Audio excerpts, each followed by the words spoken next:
যখনই প্রকৃতির নিয়মের বিরুদ্ধে হস্তক্ষেপ করে তাকে নিজের নিয়ন্ত্রণে এনে উন্নয়ন করার প্রসঙ্গ ওঠে, তখনই চীনের নাম সবার আগে নেওয়া হয়। সেটা হতে পারে 100 কোটি চড়ুই পাখিকে হত্যা করে ইকোসিস্টেমকে সর্বনাশ করা, অথবা দ্রুত শিল্পায়ন ঘটানোর জন্য লাখো গাছপালাকে কেটে ফেলা। কিন্তু রিসেন্টলি হঠাৎ চীন 12 লক্ষ খরগোশকে মরুভূমিতে ছেড়ে দিয়ে যেই ঝুঁকি নিতে চলেছে, হয়তো এর জন্য চীনকে উন্নয়নের চরম পর্যায়ে পৌঁছে দিতে পারে, না হলে 1960 সালের মতো আবারও সর্বনাশ ডেকে আনতে পারে। মরুভূমিতে হঠাৎ খরগোশগুলিকে ছেড়ে দেওয়ার পেছনে চীনের গোপন প্ল্যান কি রয়েছে, এই বিষয়টিকে জানার পূর্বে আমাদের আগে জানা উচিত অস্ট্রেলিয়ার সবথেকে বড় খরগোশের জনসংখ্যা বিস্ফোরণের ইতিহাস, যা অস্ট্রেলিয়ার মানুষদের রাতের ঘুম কেড়ে নিয়েছিল। এই বিস্ময়কর কাহিনীটির সূত্রপাত হয় 1850 সালে।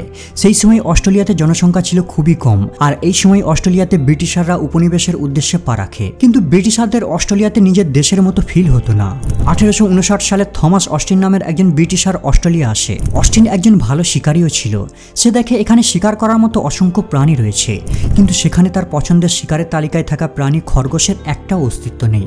তাই সে এখানে বোরিং ফিল করা শুরু করে। 1860 সালে অস্টিন তার রিলেটিভকে একটি চিঠি পাঠায়, আর তাকে কিছু খরগোশ ইংল্যান্ড থেকে অস্ট্রেলিয়ায় পাঠাতে বলে। তার এই রিকোয়েস্টে ব্রিটিশ জাহাজে করে 5টা খরগোশকে সিডনিতে আনা হয়, আর 3 মাস পর আরও 50টা খরগোশকে তার জন্য অস্ট্রেলিয়ায় পাঠানো হয়। আর অস্টিন এই খরগোশগুলিকে তার বাড়ির পেছনের উঠোনে ছেড়ে দেয়।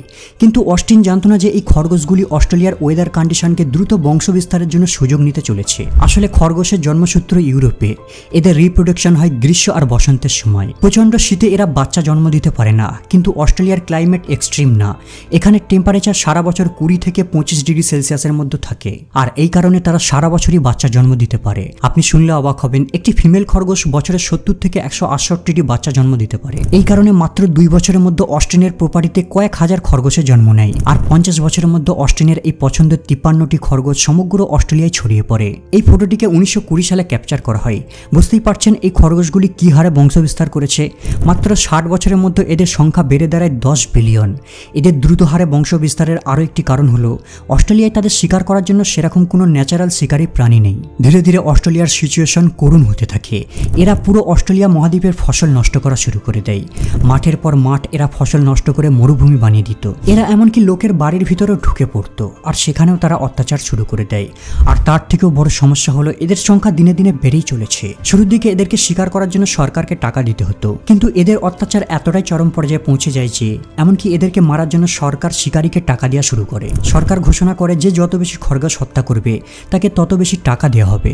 এই কিউট প্রাণীগুলি নরম মাটি খুঁড়ে বাসা তৈরি করে, তাই কৃষকদের পারমিশন দেওয়া হয় ট্রাক্টর দিয়ে যেন এদের ঘরগুলিকে নষ্ট করে দেওয়া হয়। কিন্তু তাতেও কোনো কাজ হতো না। সরকার থেকে তারের বেড়া দিয়ে এদেরকে পৃথক করে রাখতো, কিন্তু তাতেও এদেরকে দমন করা যেত না।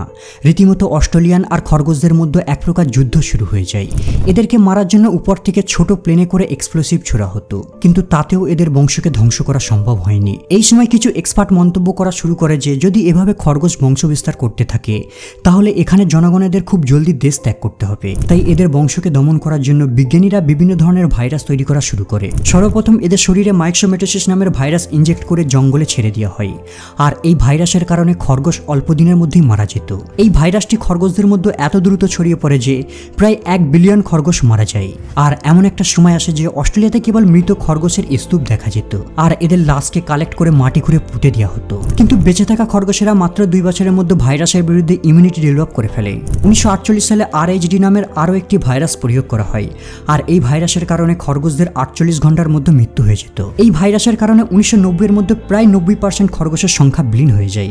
বন্ধুরা, অস্ট্রেলিয়ার এই খরগোশ বিপর্যয় থেকে গোটা বিশ্ব একটি শিক্ষা পায় যে প্রত্যেক প্রাণীকে তাদের নিজ নিজ প্রাকৃতিক বাউন্ডারির মধ্যে রেখে দেওয়া উচিত। না হলে অন্য দেশ বা মহাদেশের প্রাকৃতিক ইকোসিস্টেমে ছেড়ে দিলে হয় তাদের মৃত্যু হতে পারে, না হলে তাদের সংখ্যা এতটাই মাত্রার অতিরিক্ত ছড়িয়ে পড়বে যে একটা সময় এদের নিয়ন্ত্রণ করা প্রায় অসম্ভব হয়ে যেতে পারে। কিন্তু এটা জানার পরেও চীন এমন এক ঝুঁকিপূর্ণ স্টেপ নেয় যা তাদের সর্বনাশ করতে পারে, না হলে বিকশিত করতে পারে। চীনে প্রতি বছর প্রায় 99 মিলিয়ন খরগোশ জন্মে নেয়, কিন্তু তারপরেও কেন 12 লক্ষ খরগোশকে তারা মরুভূমিতে ছাড়ল? এর কারণ জানার জন্য চীনের ইতিহাসের কিছু বছর পেছনে যেতে হবে। 1950 সালে চীনের লিডার মাও জেডং দ্য গ্রেট লিপ ফরওয়ার্ড নামের একটি পরিকল্পনা নিয়ে আসে। এই পরিকল্পনায় বলা হয় ইঁদুর আর চড়ুই পাখিকে হত্যা করে পুরো চীন থেকে এদের বিলুপ্ত করে দেওয়া হবে, কারণ এরা ফসল নষ্ট করে। সেই সময় চীন ছিল একটি কৃষি প্রধান দেশ, তাই সাধারণ জনগণও মাও জেডং এর এই মিশনে অংশ নেয়, যেখানে তারা চড়ুই দেখতে পেত তাদের হত্যা করে দিত। টিন বাজিয়ে ঢাক পিটিয়ে তাদের ভয় দেখাতে শুরু করে, আর যখনই গাছের ডালে এই পাখিগুলো বসতো তখনই তাদের গুলতি দিয়ে বন্দুক দিয়ে হত্যা করে দেওয়া হতো। এভাবে তারা 20 লক্ষ চড়ুই আর ইঁদুরকে হত্যা করে ফেলে। জনগণ চড়ুই হত্যা করে এতটাই আনন্দ পেত যে তারা এমনকি প্রতিযোগিতাও শুরু করে দেয়। দিন শেষে যে বেশি চড়ুই হত্যা করত তাকে পুরস্কারও দেওয়া হতো। কিন্তু পরিবেশ ভারসাম্য রক্ষাকারী এই সব পাখিদের হত্যা করার ফলাফল দেখা দেয় 1960-এর দিকে। যেই পাখিদের ফসল নষ্টকারী প্রাণী বলে হত্যার তাণ্ডব চালানো হয়েছিল, আসলে এই পাখিগুলি কীট পতঙ্গ খেয়ে ফসল বাঁচাতো। কিন্তু পাখি না থাকার কারণে ফুড চেইন সিস্টেম ওলটপালট হয়ে যায়। ফসল নষ্টকারী কীট পতঙ্গের সংখ্যা বাড়তে থাকে, যাদের মধ্যে সবথেকে বেশি ডেঞ্জারাস ছিল পঙ্গপালের দল। এরা দল ভেদে আসতো আর হাজার হাজার একরের জমিকে কয়েক মিনিটের মধ্যে সাবার করে দিয়ে পালিয়ে যেত। চীনের এই বোকামির কারণে প্রায় 5 বছর পর্যন্ত দুর্ভিক্ষ দেখা দেয়। না খেতে পেয়ে কয়েক লক্ষ মানুষ মারা যায় আর অসংখ্য জমি নষ্ট হয়ে মরুভূমির মতো ফাঁকা পড়ে থাকে। এই ভুলের মাসুল চীন আজও ভোগ করে যাচ্ছে। আজ থেকে প্রায় 40 বছর পূর্বে চীনের মরুভূমি 71 মিলিয়ন স্কয়ার কিলোমিটারের মধ্যে বিস্তৃত ছিল। 2010 সালের মধ্যে এটা বেড়ে দাঁড়ায় 62 স্কয়ার কিলোমিটার। চীনের 74% জমি অনুর্বর হয়ে যায় আর মরুভূমির এরিয়া বাড়তে থাকে। তাছাড়া চীনে বৃষ্টির পরিমাণও কম হতে থাকে। ধীরে ধীরে চীনের উর্বর ভূমি মরুকরণের দিকে ধাবিত হতে থাকে আর বালুময় মরুভূমি তার এরিয়াকে সম্প্রসারণ করতে থাকে। এগ্রিকালচার নষ্ট হওয়ার কারণে জনগণ গ্রাম থেকে শহরের দিকে ভিড় জমাতে শুরু করে। আর এটা দেখে চীনের অথরিটিদের পায়ের তলার মাটি সরে যায়, কারণ এই মরুকরণে চীনের 40 কোটি মানুষের উপর প্রভাব ফেলছিল। আর্থিক দিক থেকেও চীনের অবনতি দেখা যাচ্ছিল। তাই এই সমস্যা থেকে সমাধান পেতে চীনের এক্সপার্টরা মরুভূমিতে গাছ রোপণ করার পরিকল্পনা করে। তারা একটি প্রজেক্ট লঞ্চ করে। এই প্রজেক্টটির নাম দেয় চায়না গ্রেট গ্রিন ওয়াল। এই মিশনটিকে 3টে স্টেপে সম্পাদন করার সিদ্ধান্ত নেওয়া হয়। প্রথম স্টেপে চীনা প্রশাসন প্রায় 3 লক্ষ একর বালিযুক্ত জমিকে জঙ্গলে রূপান্তরিত করার জন্য সেখানে গাছ লাগানো শুরু করে, এমন ধরনের গাছ যা বালুময় মাটিতে সহজে জন্মাতে পারবে। দ্বিতীয় স্টেপটি ছিল এগ্রিকালচার, যার মধ্যে মরুভূমির আশেপাশের অঞ্চলে কৃষকদের এই জমিতে কৃষিকাজ করার জন্য প্রেরণা দেওয়া হয় আর তাদের সেই সব ফসল চাষ করতে বলা হয় যেগুলি অল্প জল অর্থাৎ বালিযুক্ত মাটিতে সহজে গ্রো করতে পারবে। 3 নম্বর স্টেপে চীন পশুপালনের পদক্ষেপ নেয়।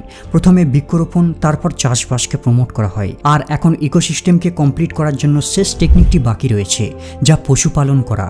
এর জন্য চীনা রিসার্চাররা বহুদিন যাবৎ গবেষণা করে চলেছে যে কী ধরনের প্রাণীকে এই মরুভূমিতে ছাড়লে তারা এখানের ইকোসিস্টেমকে সহজে নিজেদের মধ্যে খাপ খাইয়ে নিতে পারবে আর তাদের বংশকেও দ্রুত বৃদ্ধি করতে পারবে, আর সেই সাথে চাষিদেরও একটি ইনকামের সোর্স হবে। চীনা গবেষকরা বহু গবেষণা করার পর সিদ্ধান্ত নেয় রেক্স প্রজাতির খরগোশদের এই নতুন ইকোসিস্টেমে ছাড়লে ফলদায়ক হবে, কারণ খরগোশ এমন এক প্রাণী যারা যে কোনো ক্লাইমেটে নিজেদের অ্যাডাপ্ট করে নিতে পারে। এই প্রজাতির খরগোশদের বিশেষ গুণ হলো এরা ঘাসের শিকড়কে ছিঁড়ে খায় আর শিকড়কে তুলে পা দিয়ে মাটি আঁচড়াতে থাকে, আর এরা মাটি খুঁড়ে বাসা বেঁধে থাকে। আর খরগোশদের এই মাটি খোঁড়ার কারণে মাটি আরো বেশি নরম হবে, আর নরম মাটির উপর যে কোনো বীজ রোপণ করলে তাহলে সেটা নিজে নিজে বেড়ে উঠবে। খরগোশদের এভাবে মাটি খনন এক প্রকার হাল চালানোর মতোই কাজ দেবে। তাছাড়া খরগোশদের মল সার হিসাবেও কাজ করবে আর মাটিকে আরো বেশি উর্বর করতে সাহায্য করবে। এছাড়াও একটি রেক্স খরগোশ বছরে 50 থেকে 60টা বাচ্চা জন্ম দিতে পারে। তাছাড়া খরগোশের মাংস চীনে খুবই জনপ্রিয় একটি খাবার, তাই এদের ফার্মিং করেও ভালো মুনাফা অর্জন করা যাবে। এখন চীন তাদের 3 নম্বর স্টেপকে ফুলফিল করার জন্য প্রায় 12 লক্ষ খরগোশকে মরুভূমিতে তৈরি করা জঙ্গলের ভিতর ছেড়ে দেয়। যখন এই খরগোশগুলিকে ছাড়া হয় তাদের জন্য 100 কিলোমিটার এরিয়াকে ফাইনাল করা হয়েছিল। এই 100 কিলোমিটার মরুভূমিতে কেবল 16% এরিয়া পর্যন্ত প্লান্ট ছিল, কিন্তু কয়েক বছরের মধ্যেই এই প্লান্টগুলি বেড়ে 74% হয়ে যায়। এখন এই জায়গাগুলিতে ঘাসপালা জন্মাতে শুরু করেছে। কিন্তু বন্ধুরা, পূর্বে আমরা অস্ট্রেলিয়ার কেস থেকে জানতে পেরেছি যে খরগোশদের সংখ্যা অধিক হওয়ার কারণে একটা সময় চাষিদের সর্বনাশ ডেকে এনেছিল। কিন্তু এখন দেখার বিষয় চীনের সঙ্গে ভবিষ্যতে কি ঘটতে পারে, কারণ বর্তমানে এই খরগোশগুলি চীনের অরণ্য বিস্তারকে প্রমোট করছে ঠিকই, কিন্তু এদের সংখ্যা যদি অস্ট্রেলিয়ার মতো বেড়ে যায় তাহলে চীন আবারও 1960 সালের মতো একটি ভয়ানক বিপদের সম্মুখীন হতে পারে।